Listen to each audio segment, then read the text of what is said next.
Welcome back to the Deep Dive, everyone. We're here again to really get into the heart of important ideas. And today, well, we're diving into something quite profound. It's a poem called What is Death? By the really talented Beverly Gordon. We've looked at her work before, and honestly, this piece offers another incredibly powerful perspective. Very unique. Absolutely. Her work always seems to hit that intersection of universal experience and deeply personal feeling. Exactly. So our mission today, if you will, is to unpack this poem. We want to explore the layers, the nuances, and really pull out the key insights about life, loss, and maybe most importantly, legacy. So yeah, get ready. This one. It's definitely going to give you some things to think about. It certainly will. Okay, so let's unpack this. The poem kicks off right away, challenging how we usually think about death. It says, "Death, a stillness of life. It stops you making memories with those who are still alive."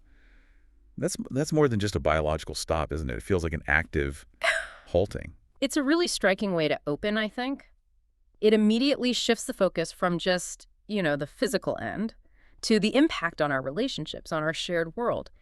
It's about stopping the creation of new memories with the living. Right? That perspective really emphasizes how loss isn't just like an isolated event for one person.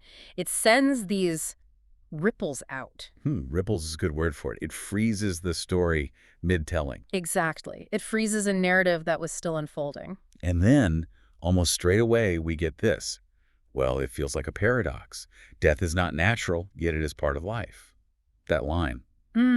It really makes you stop and think, doesn't it? It does. How can something be not natural, but also, totally inevitable? Part of the deal. Well, it creates this fascinating tension, right? If you think about it, our basic biological drive, our instinct, is all geared towards life. Survival, growth. Yeah. Right. So from that purely biological lens, death feels like it goes against that natural impulse. It feels unnatural. Okay, I get that.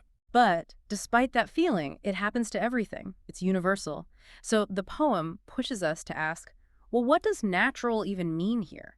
Is it just what we want? Or what sustains us? Or does natural also include the things that just are, the unavoidable facts of existence? So it forces a redefinition of the term itself. That's interesting. Precisely. It challenges our assumptions about it. And while you're wrestling with that, the poem throws in this kind of surprising detail about how long we might live. It says, your life is a calendar that goes up to 110. For many are those that live past 99. Yeah, that's quite a statement, especially in a poem focused on death. It feels almost like a counterpoint, doesn't it? Amidst all this talk of ending, suddenly there's this suggestion of extended time. It does inject a sort of hope or maybe aspiration. It suggests that while death is certain, the span of life could be much longer than we often assume. Which, if you think about it, makes the time we do have even more significant, perhaps. It subtly nudges us to really value it. That makes sense. Value the potential length. Okay, so then the poem shifts gears quite dramatically. It moves from the sort of philosophical nature of death right into the raw emotional experience.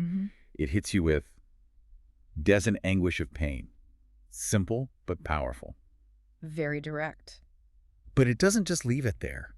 It uses these incredibly vivid comparisons to show the sheer scale of this pain. It says it's a pain that surpasses a toothache or a woman giving birth. Wow. That's a bold claim, right? Yeah. Putting grief, emotional pain above what we think of as peak physical suffering. It really is. And what's fascinating there is the weight the poem gives to the pain of loss. Yeah. By saying it surpasses childbirth or a bad toothache, it's elevating that emotional anguish to, well, almost a unique category of human suffering. Yeah, a different level entirely. It emphasizes how debilitating it is. And it's not quick either. The poem says it lasts a lifetime and hits and penetrates your innermost part. That paints a picture of grief not just as sadness, but as something that can fundamentally reshape you, become this constant deep ache. And there's this sense of helplessness against it, too. Yeah.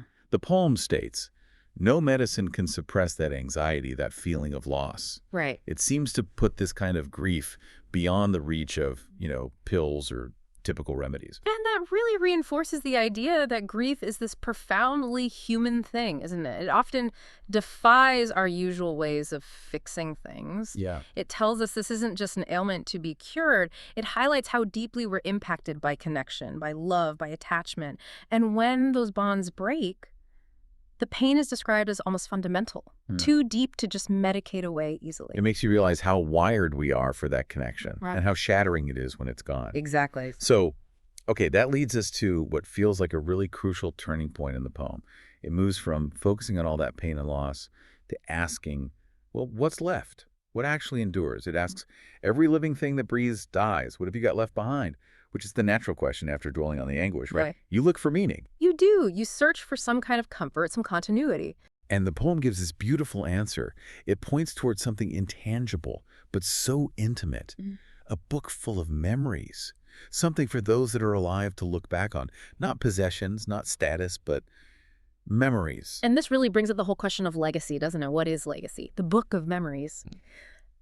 Obviously not a literal book, but it's such a powerful metaphor. It's the sum of the experiences, the feelings, the moments shared. It becomes this vital living record for those who remain. A way to connect, remember, find meaning, even after someone's gone. It's the emotional footprint. The emotional footprint, I like that. And then the poem introduces this incredible idea. Yeah. It calls these memories the good medicine. It says, it's a special memory I call the good medicine, for it eases that pain that no man-made medicine can do. Yes. That feels so profound. It's like offering an antidote sourced from within to the very pain it just described so intensely. It's a beautiful contrast, isn't it? After saying no man-made medicine works, it presents this natural remedy. The good Yeah. memories. It suggests that the warmth of shared good times, the laughter, the connection, the lessons, can genuinely soothe that deep pain of loss. Doesn't erase it, maybe, but it makes it more bearable.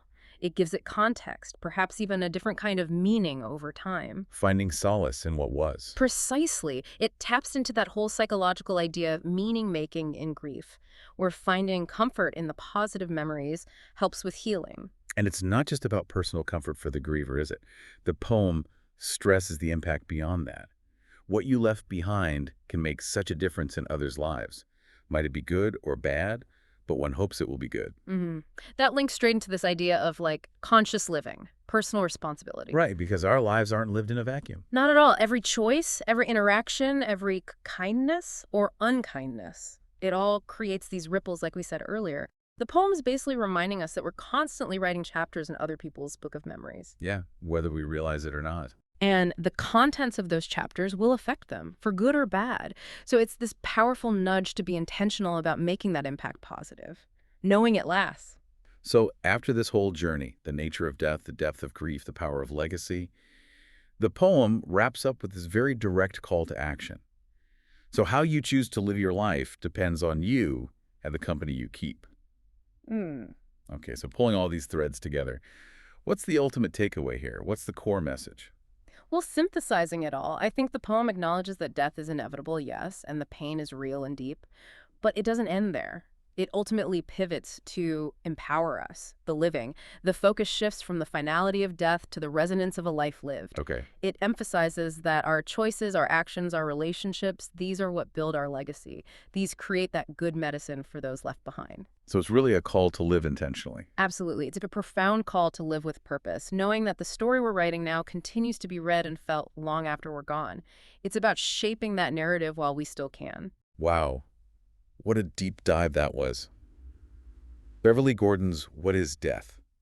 We've really unpacked it, haven't we? That core message, the stillness, the intense pain of death, but then contrasted so powerfully with the comfort and strength we find in memories, in the legacy we build. It's incredibly moving. It really reminds you, doesn't it, how we live. Yeah. It just matters so much, not just for us, but for everyone we connect with. Really. We are definitely looking forward to exploring more insights from Beverly Gordon. Her way with words is just exceptional. Agreed.